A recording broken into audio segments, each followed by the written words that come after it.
Hi everyone, இன்னைக்கு நம்ம கார்த்திக் ரேவதியில் ஒரு பயங்கரமான ப்ரோமோ வந்திருக்கு. அதை பற்றி தான் பார்க்க போகிறோம். இந்த வீடியோ பிடிச்சிருந்தா லைக் பண்ணுங்கள் அண்ட் சப்ஸ்கிரைபும் பண்ணுங்கள். வாங்க வீடியோக்குள்ளே போகலாம். அதாவது பார்த்திங்கன்னா, நேற்றுக்கு நம்ம கார்த்தி வந்து எப்படியோ கஷ்டப்பட்டு நம்ம ரேவதியை பிடிச்சி கையை பிடிச்சி இழுத்து மேலே கூப்பிட்டு வந்துடுறாருன்னு நம்ம சொல்லிட்டு இருந்தோம். அதுக்கப்புறமா நேராக அவங்க வந்து ரூமுக்கு போகிறாங்க. ரேவதிக்கு இருந்தாலும் லைட்டாக ஒரு பக்கம் சந்தேகமாகவே இருக்குது. நீ எப்படி அங்கே வந்த அப்படின்ற மாதிரிலாம் கேட்குறாங்க. நான் வந்து உன்னை தேடிட்டு தான் வந்தேன், நீ முதல்ல எப்படி மாட்டிக்கிட்ட அதை சொல்லு அப்படின்ற மாதிரி அவர் கேட்குறாரு. கேள்விக்கு மேலே ரெண்டு பேரும் மாற்றி மாற்றி கேள்வி கேட்குறாங்க. உடனே அவங்க சொன்னாங்க, நான் மருந்து வாங்க வந்தேன், அந்த மாதிரி திடீர்னு கடத்திட்டு போயிட்டாங்க அப்படி இப்படின்லாம் அவங்க சொல்லிகிட்டு இருக்காங்க. உடனே வந்து உனக்கு தெரியுமா அப்படின்ற மாதிரி ராஜா கேட்குறாரு. இதுக்கெலாம் காரணம் யார் தெரியுமா, நம்ம மாயா தான் அப்படின்ற மாதிரி சொன்னோடனே, உனக்கு வேறு வேலையே இல்லையா, எப்போ பார்த்தாலும் ஏன் மாயாவை, அவங்களே எதுக்கு என்ன கடத்தணும், என்ன பர்பஸ் இருக்குது, அவங்களே பாவம் மகேஷ் காணோன்ற ரொம்ப ஃபீலிங்ஸ் இருக்காங்க, நீங்கள் என்னடானா இப்படி சொல்கிற அப்படின்ற மாதிரி அவங்க திட்டிடுறாங்க. எப்பவும் போல் ராஜாவும் பாவம் அவர் வந்து நீ எது சொன்னாலும் நம்ப மாட்டேன், இரு ஒரு நிமிஷம் அப்படின்னு சொல்லிட்டு நேராக வந்து மாயாவுக்கு கால் அடிக்கிறாங்க. அவங்க அங்கே ஏற்காட்டில் ஒரு பக்கம் குளூரில் பள்ளி மாதிரி ஒட்டிகிட்டு இருக்காங்க. அப்போ வந்து பார்த்திங்கன்னா ரேவதி கால் வந்தோடனே சொல்லுங்க ரேவதி அப்படின்ற மாதிரி, சொல்லுமா என்னம்மா கால் பண்ணியிருக்க அப்படின்ற மாதிரிலாம் கேட்குறாங்க. அப்போ வந்து பார்த்திங்கன்னா, அக்கா நீங்கள் எங்கே இருக்கீங்க அப்படின்ற மாதிரி இவங்க கேட்குறாங்க. நான் எங்கேம்மா இருக்க போகிறேன், நான் வீட்டில் தான் இருக்கேன், என் மகேஷ் வருவாருன்னு காத்துக்கிட்டு இருக்கேன் அப்படின்ற ஒரு பொருடாக விட்டுறாங்க. உடனே அந்த ரேவதி வந்து சொல்கிறாங்க, பாத்தியா அவங்க ஏன் இப்படி பண்ண போகிறாங்க, அவங்களே மகேஷ் காணோன்ற வருத்தத்தில் தான் இருக்காங்க, நீ ஏன் ஏதாவது கற்பனை பண்ணி சொல்லாத, இது வேற யாரோ கடத்திருக்காங்க அப்படின்ற மாதிரி அவங்க யார் சொல்கிறாங்க, நம்ம ரேவதி சொல்லிடுறாங்க. உடனே கார்த்தி ஆஸ் யூஷுவல் சொல்கிறாரு, அம்மா சாமி போதும், நீ எது சொன்னாலும் நம்ப மாட்டேன், ஆளை விடு, நான் இவ்வளோ கஷ்டப்பட்டு அவர் மனசில் நினச்சிக்கிறேன், இவ்வளோ கஷ்டப்பட்டு அவர் உயிரை கொடுத்து காப்பாற்றிருக்கார், அப்போ கூட இது பொய்ன்ற மாதிரி இந்த பொண்ணு யோசிக்குதே அப்படின்ற மாதிரி விட்டுடுறாங்க. அதோட பேசாமல் நம்ம நேராக ஊருக்கே போயிடலாம், இதுக்கு மேலே நான் மாற்றி மூஞ்சை பார்த்துக்கிட்டு சண்டை போட வேணாம்னு சொல்லிட்டு டபார்னு ஒரு காரை பிடிச்சி ஊருக்கு வந்துடுறாங்க.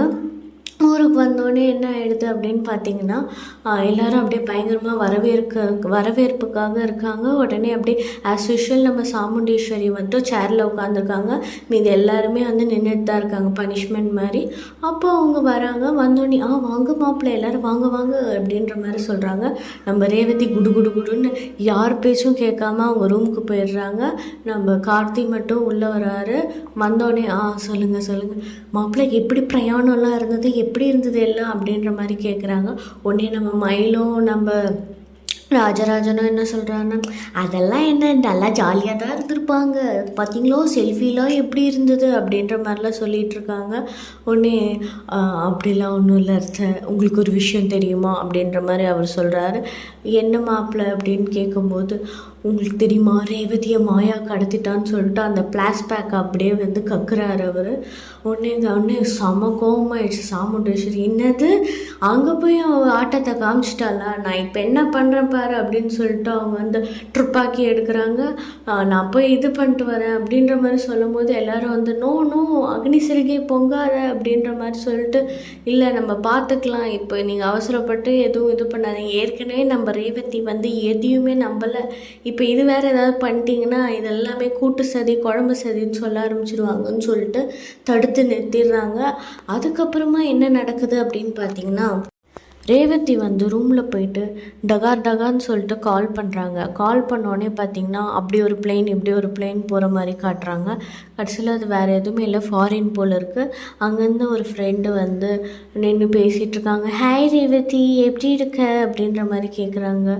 நான் வந்து நடந்த விஷயங்கள் எல்லாம் சொல்லிகிட்ருக்காங்க. இந்த மாதிரி கல்யாணம் கம்பல்ஷனில் நடந்தது அது இதுன்னு சொன்னோடனே உடனே அந்த ஃப்ரெண்ட், ஓ மை காட் உன் வாழ்க்கையில் இப்படி ஒரு இதுவா அப்படின்ற மாதிரி அவங்களும் பேசுகிறாங்க.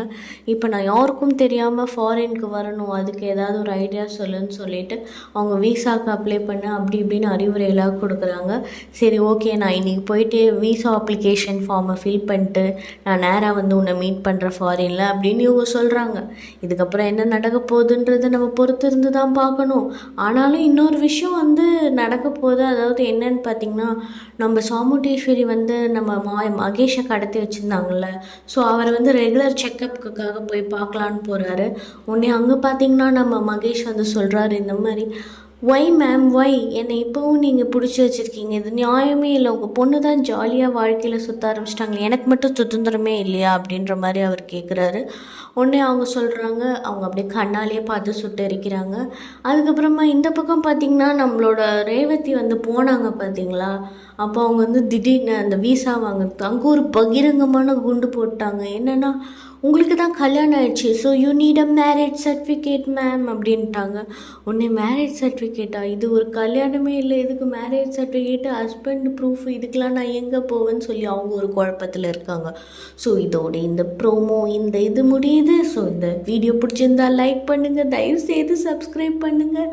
ஸோ அடுத்தடுத்து நான் நிறையா என்டர்டைன்மெண்ட் அண்ட் ஃபன்னான வீடியோ போட்டுறேன். தேங்க்யூ ஃபார் வாட்சிங்.